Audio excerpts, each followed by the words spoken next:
નમસ્કાર, આપ જોઈ રહ્યા છો સ્પાર્ક ટુડે ન્યૂઝ। વડોદરા જિલ્લા સાવલી પાસેના તાલુકા મથક ડેસર ગામે ખેત મજૂરી કામ કરતા પિતાની 15 વર્ષ 6 માસની સગીર દીકરીને પંચમહાલ જિલ્લા તાલુકા ગોધરા નાની ધામની ગામના આરોપીએ ખેતરમાં મજૂરી કામરથી ગયેલી સગીરાને પ્રેમજાળમાં ફસાવી મોટરસાયકલ પર બેસાડી સેવાલિયા સહિત મોરબી લઈ જઈ દુષ્કર્મ આચરી ગર્ભવતી બનાવી હતી, જેની ફરિયાદ સગીરાના પિતાએ 2023ની સાલમાં ડેસર પોલીસ મથકે નોંધાઈ હતી, જેનો કેસ સાવલીની સ્પેશિયલ પોક્સો કોર્ટમાં ચાલી જતા સ્પેશિયલ પોક્સો કોર્ટના નામદાર જજ જે ઠક્કર સાહેબે સરકારી વકીલ સીજી પટેલની ધારદાર રજૂઆત સાંભળી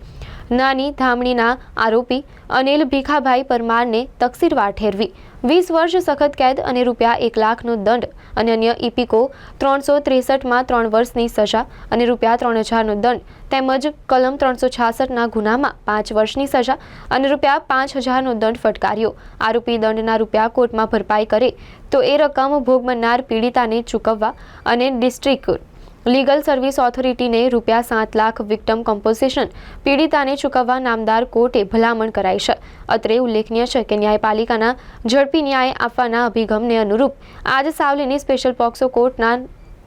નામદાર જજ જે ઠક્કર સાહેબે ગઈકાલે પણ એક પોક્સોના આરોપીને 20 વર્ષ સખત કેદની સજા ફટકારી હતી। તારીખ 3/3/23ના રોજ બનેલા બનાવની ફરિયાદ ડેસર પોલીસ સ્ટેશનમાં નોંધાયેલી, જે બનાવના એની વિગતમાં ભોગ બનનાર પીડિતા અને તેના જ ગામનો આરોપી અનિલ ભીખાભાઈ પરમાર દુષ્કર્મ કરીને ગર્ભવતી બનાવીને તેને સેવાલિયા તથા મોરબી મુકામે લઈ ગયેલો અને ત્યાં તે કંપનીમાં નોકરી કરતો હતો તે રૂમમાં રાખીને તેની સાથે પણ વારંવાર દુષ્કર્મ કરેલું, તેની તપાસમાં આરોપી તથા ભોગ બનનારને પોલીસે શોધી કાઢતા તે બાબતનો કેસ નામદાર સાવલીના પોક્સો કોર્ટના જજ સાહેબ શ્રી જે ઠક્કર સાહેબની કોર્ટમાં ચાલી જતા નામદાર જે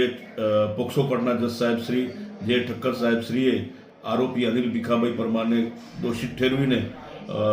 પોક્સો તથા દુષ્કર્મના ગુનામાં 20 વર્ષની સખત કેદની સજા તથા ₹1 લાખનો દંડ ફટકારેલ છે, તેમજ ઇપિકો કલમ 363ના ગુનામાં 3 વર્ષની સજા તથા 3000નો દંડ ફટકારેલ છે, તેમજ ઇપિકો કલમ 366ના ગુનામાં 5 વર્ષની સજા તથા 5000નો દંડ ફટકારેલ છે, તેમજ ગુજરાત વિક્ટિમ કોમ્પન્સેશન સ્કીમ હેઠળ ભોગ બનનાર પીડિતાને ₹7 લાખનું વિક્ટિમ કોમ્પન્સેશન ચૂકવવા માટે નામદાર કોર્ટે ડિસ્ટ્રિક્ટ લીગલ સર્વિસ ઓથોરિટીને ભલામણ કરેલ છે। આરોપી જે દંડની રકમ નામદાર કોર્ટમાં જમા કરાવશે તે પણ પીડિતાને વળતર તરીકે ચૂકવવા હુકમ કરેલ છે અને જો દંડની રકમ ભરવામાં કસૂર કરશે તો આરોપીને વધુ 1 વર્ષની સજાનો હુકમ કરેલ છે।